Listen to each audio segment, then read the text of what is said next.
Now, inside this vast area of the Central Islamic lands, there is a lot more to say, after all, and that is that several different schemes of authority arose, and that also arose in opposition to attempts to assert authority. So the first assertion of authority was the caliphate. That is, the caliph is elected, has the right to rule. He is the supreme judge and arbiter of the religion, even though he does not have divine inspiration, because that was clearly and definitively cut off with the prophet's death. There was not going to be any further revelation of laws and so on. Yes? How about this, though? In 1453, let's go there. And you've got Janissaries climbing the wall, screaming and crying, and horrible scene. And there's an attack going on of the sovereign state. Is there Quranic justification for that? Well, there's been a long-standing war between the East Roman Empire and the Ottoman Turks. And they were generally in a state of war. So it hadn't been like there was a state of peace and then there was an unjustified Pearl Harbor or something. But quite aside from that, the city of Constantinople, although there was still an East Roman emperor in it, was primarily under the domination, if I remember correctly, of the Italian city of Genoa. And there were also hostile relations between Genoa and the Ottoman Turks, so it was war. So yes. Yes, what? The question was, is there Quranic justification for 1453? I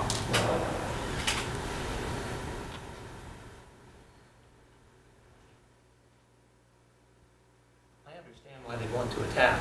Well, it was definitely justified, yes. According to that, it was justified. It was justified, no doubt, by the religious scholars that the Turks had with them at the time, whoever they may have been, and I don't know that, and it was justified by themselves.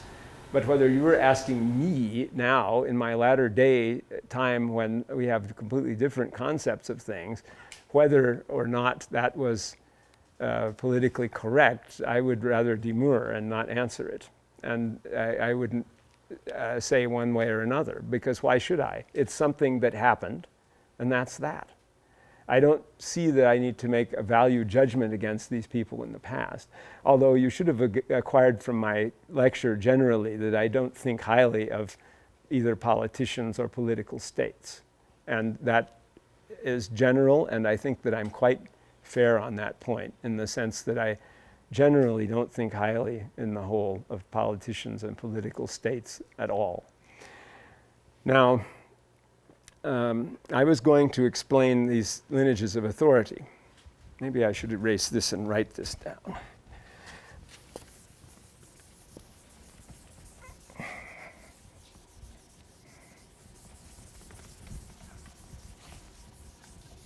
The lineages of authority in Islam all go back to the Prophet. Well, actually, they go back to Allah, or God, say. And then Prophet Muhammad received the revelation from God. That was a sufficient situation at the beginning. Of course, then you're going to have here the Muslims under some kind of authority, or trying to trace back upward from themselves some kind of authority that goes to God. So the first thing you have is the caliphate. Now, the caliphate traces its authority both to Muhammad, because Abu Bakr was thought to be the legitimate ruler after Muhammad, and according to some, Muhammad didn't appoint a successor, and the caliphs simply were elected as a consensus of the Muslim people. But according to Aisha, who was the daughter of Abu Bakr and the Prophet's wife, Muhammad kind of appointed Abu Bakr as caliph. But also there was a suggestion that it was God's caliph and that there was a direct connection with God, albeit not one that allowed the revelation of new laws or new sunnahs. The sunnahs all had to go back to the Prophet Muhammad. And this led to a dead end, because the caliphate doesn't exist anymore, and it suffered from the phenomenon of the crumbling of charisma because it was ensconced in power, and the exercise of power was illegitimate. Furthermore, once the caliphate was cut off in 661 by the death of Ali, the canonical election of the caliphs was considered to have lapsed. So any caliphate after that was ad hoc and illegitimate. And the further coups that happened later against the caliphs broke that legitimacy even more, until eventually the institution became nothing and finally vanished from the earth. So the caliphate did not prove to be an enduring source of authority. So what were the sources of authority? Another lineage of authority sought to find authority in a physical lineage of imams who could be described as the imams of the Shia. And those were lineal descendants of the Prophet Muhammad. The first imam was Ali, the Prophet's first cousin and son-in-law, the husband of Fatima.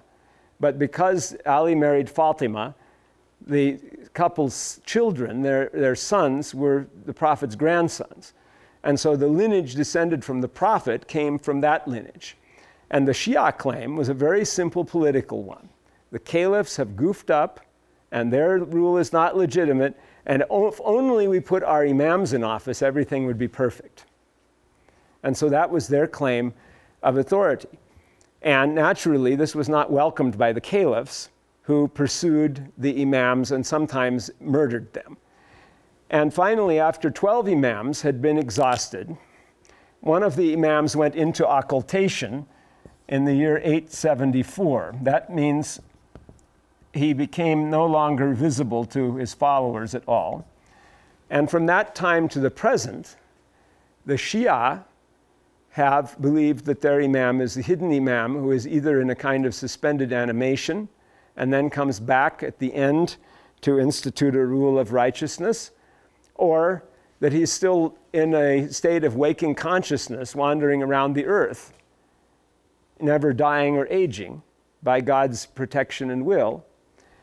And so that was their claim to authority. The political claim of the Shia didn't work, though, because as often as it was raised, it had resulted in failure. It didn't come to fruition. That is, there was never the rule of any Shia imam except Ali, who was only caliph for 5 years, and whose reign was filled with wars and problems.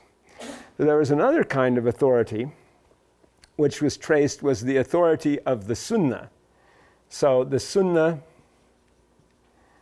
and its interpreters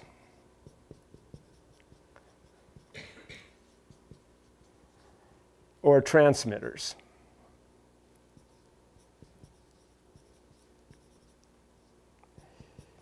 Those said, yes, we go to the authority of the Prophet, but we don't go to the authority of his descendants. We give that up and abandon and ignore that.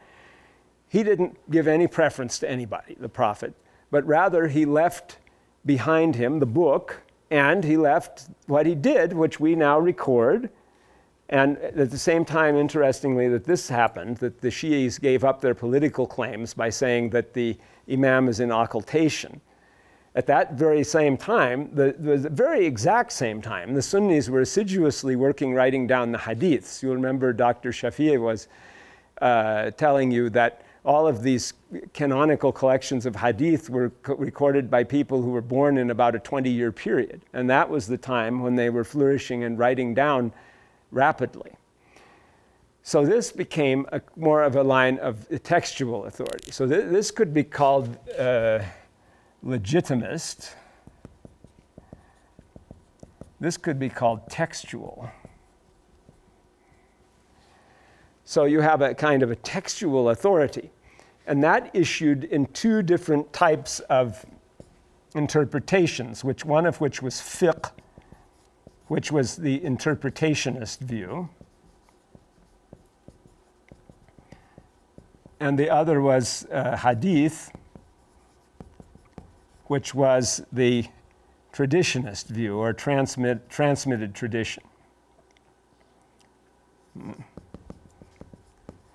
And these were just two nuances of the thing. And of course, the two borrowed heavily from each other. So the concepts of one were borrowed by the concepts of the other. And this, while this became known as the Shia over here, this became known as the Sunnis. So the Sunni Muslims came from that group. Then another kind of authority arose after that. All of these authorities were very anti-statist. The Shia were anti-statist because the Shia were rarely in power anywhere. And when they were in power, the Shia usually went out against whoever it was that claimed they were the legitimate imam, as the Fatimids. So the Fatimids had very little popular support even with Shi'i people. Or Shi'i people came to power who weren't imams, but they said, we're Shia, and we're not claiming to be imams or anything, but we support the Shia. And usually the Shia religious leaders seceded from those and deserted them as well, and so they didn't get any popularity either, as the Buyids, for example. And similarly with the Sunnis, the same thing. The religious leaders minimally cooperated with the rulers, at most accepting a judgeship, but never taking power themselves. Nevertheless, the textual interpretationist authority led some people to think that there was too much legalism and that there was too much emphasis on outward practice that ignored the inner practice. So there was a restoration of another authority, which came, and this is what we'd call mystical authority. And this resulted in, it had charismatic sheikhs who were said, in fact, to be not only going back in a lineage that they had learned from Muhammad, but also to have another direct connection with God. That is, they were directly inspired, even though they were not giving any messages out that were new laws or anything. And this became Sufism. And between the years 1000 and 1200, the Sunnis made a big campaign to reincorporate everything in Sunnism. And so they made a lot of concessions to the Shia, praising Ali highly and preferring him to other companions and trying to attract the Shia back. And so some of the Shia were attracted back into Sunnism, but others stayed Shia. And in fact, the ones that were attracted back didn't come from the occultationist lineage. And then, but the Sufi ended up being Sunnis also mainly, although there are also some Shia Sufis because that's a motif there as well. There, isn't that nice and confusing? Anyway, the main point you have here is there's three kinds of successful authority. Legitimist, which ended up being very sectarian in Shia and defined, and there's about 12% of the Muslims are Shia. They are probably about 93% of the population of Iran, about 80% or more of the population of Azerbaijan, 55% of the population of Iraq or more, 55 to 65% of the population of Iraq are Shia, 70% of the population of Bahrain, 45% of the population of Lebanon. Those are the principal Shia countries. And there is, in addition, a percent of Shia in Afghanistan, Pakistan, and India. That is a significant percentage, but it probably is in the realm of 10 to 15%, not more.